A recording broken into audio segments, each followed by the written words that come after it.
It's Abbie and John here with Dr. John Bell from Wilshire Presbyterian Church in Denver, Colorado. We're actually at the church today. It's pretty exciting. This is Tabletop Theology, a lighthearted conversation about serious topics. Hi,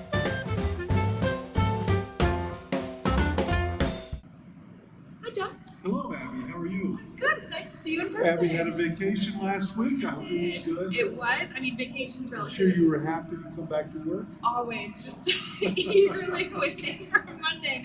No, it was a lovely to have a week off. It was sort of a recovery still from Christmas. Right. Because January just kept going. Sundays come every week, as it turns out. But our communications team was able to take a little time off, and now we're back. We're back. And we were filming for Sunday, so we're here. We're here. So I just took my robe off, and we're having a nice casual conversation about language and pronouns today. Abbie, what are your thoughts? So I grew up in a church that used he pronouns for God, capital H, he, him. And I've recently just come into these conversations about what pronouns we should be using for God. Should we use any? And I still can't quite get to saying God is she, but I'm working on it. So kind of thinking about God outside of these terms of masculine, feminine, that we typically associate with God. Well, yes. I think the important point to start with is that language changes over time. And the Bible was written in Hebrew and then Greek, and so we have to translate that into English. People sometimes think that English is the language in which God speaks, but the Bible is in Hebrew and Greek, so translation becomes an important part of what we're doing in our communities of faith. And language changes over time. Words like, to be sick means you're sick. but like kids, being fair to them probably, sick is a good word. It's a cool word. So translations need to be adjusted from time to time. But in the Bible, it used to say mankind and man for all of humankind. And over time, you had to recognize that man is gender specific and exclusive of women. When I grew up saying man and mankind myself, and then my oldest daughter, was probably in 5th or 6th grade. I think I used a prayer that said mankind. And she very innocently, very naively, very sincerely said, "Dad, are you going to pray for me too?" and it was like, boof. And so I at that point started to use humankind, human beings, and not mankind and man. So language is important. Speaking of God, one of our creeds says Jesus called God Abba, meaning Father, because that is what Jesus did in one of his prayers, Abba, Father, a very endearing term. But we know that God is not Father in the sense that I am a father, because that's a metaphor. It's an image, and we know that God is spirit, and that God incorporates the qualities of a good father, and that God also gathers his or her hens like a good mother. So there are characteristics that are feminine characteristics which are masculine, but they're all ways in which we are trying to communicate the image of God. God is not man or woman, God is spirit. And these things we use are language tools to describe God, but they're all images. They're not concrete definitions. And I think there's something. So this is a pamphlet from the PCUSA. Well, good for you. Good for you. Called Well-Chosen Words, and it's all about being inclusive. So when we talk about humankind, not excluding 50% of the population that we're looking at, but then also expansive in how we describe God. And I think that's been something that's been really lovely. I just read an article from an old college friend of mine about how starting to use feminine pronouns for God has expanded her view of God. Because the masculine side of it is so ingrained in all of us that even if we don't use any pronouns, we sort of still have this masculine vision of God. And so there's something expansive in, particularly as a woman, understanding that my femininity also came from God, as well as the masculine counterparts, or what we consider stereotypically masculine. Well, very recently, at the inauguration of President Biden, there was a Catholic priest who did an invocation or blessing. I'm not exactly sure. I was not completely paying attention at the time, but the priest came up, and I fully expected, to be honest, the priest to use lots of masculine pronouns for God, because the Roman Catholic Church does have a hierarchy, and obviously all their priests are men. And the priest at the inauguration, according to my memory, which is not as good as it used to be, was that he was very inclusive in his language, and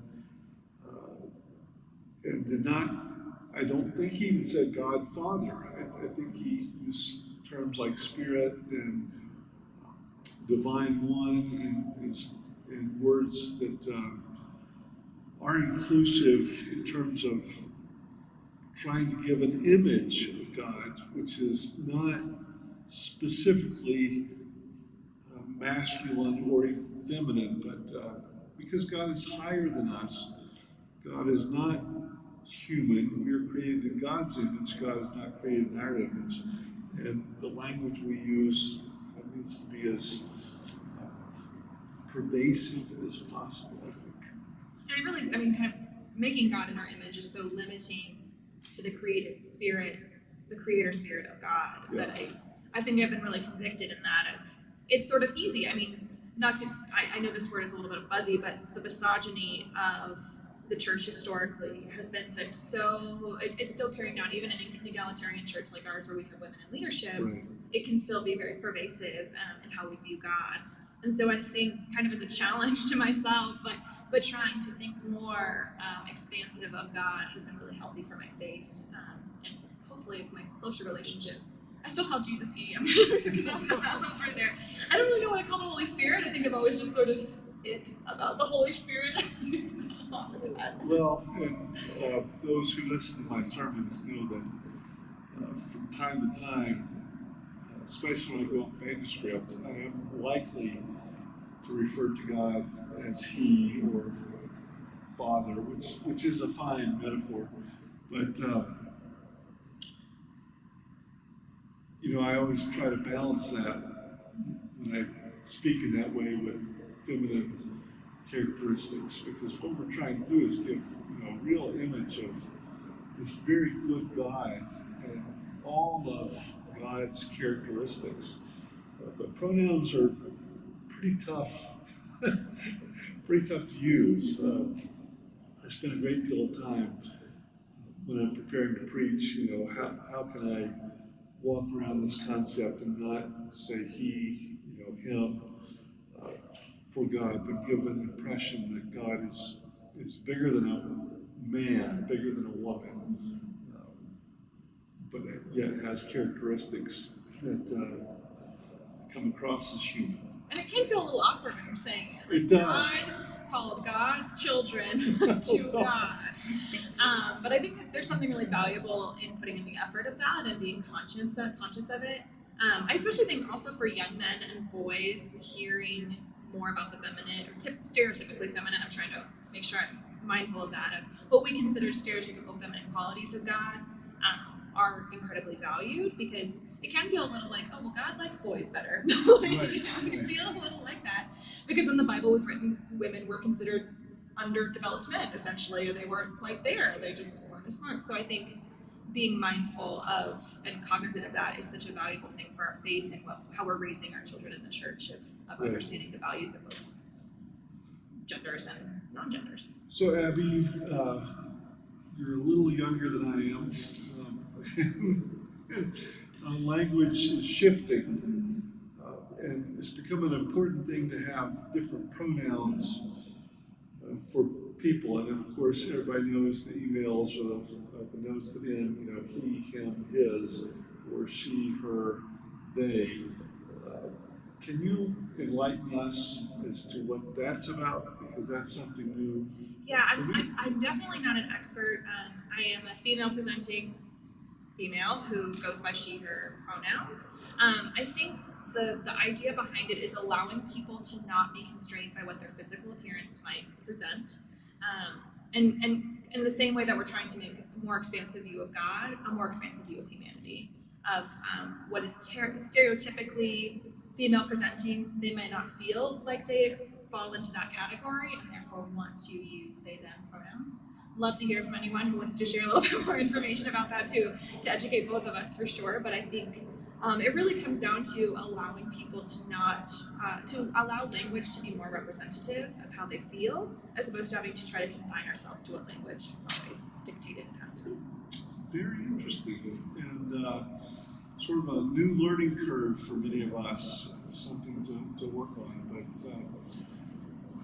But I think the takeaway from today's Tabletop Theology is that language is very important, and the way we communicated language 25, 50 years ago has evolved, and it's important to continue to evolve the English language in terms of pronouns we use about God, the way we talk about God in the Bible, and to understand that we are created in the image of God, but that God is not created in our image, certainly not the male image, but the characteristics that we have are reflective of God's greater glory. But to nail down God as a specific image in human beings is a mistake, and undervaluing the greatness and glory of God. I think that's a perfect summation. I'd also argue it's not hard to start trying to change the way you think about this and using other people's preferred pronouns, as well as thinking outside of pronouns for God. I think it's a worthy mental exercise for all of us to do.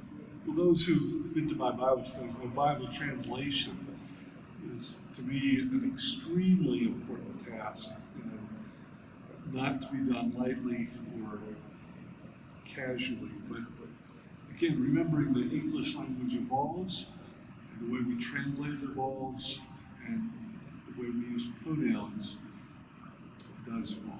And I think it's all positive. That's a great tabletop conversation about translations of the Bible. We might have to come back to that. We can do that. Well, thank you all for tuning in with us this week. We hope to see you next week at the start of Lent. Ash Wednesday is next Wednesday, so we will be back in Lent. Ash Wednesday. Thank you all. Thanks, John.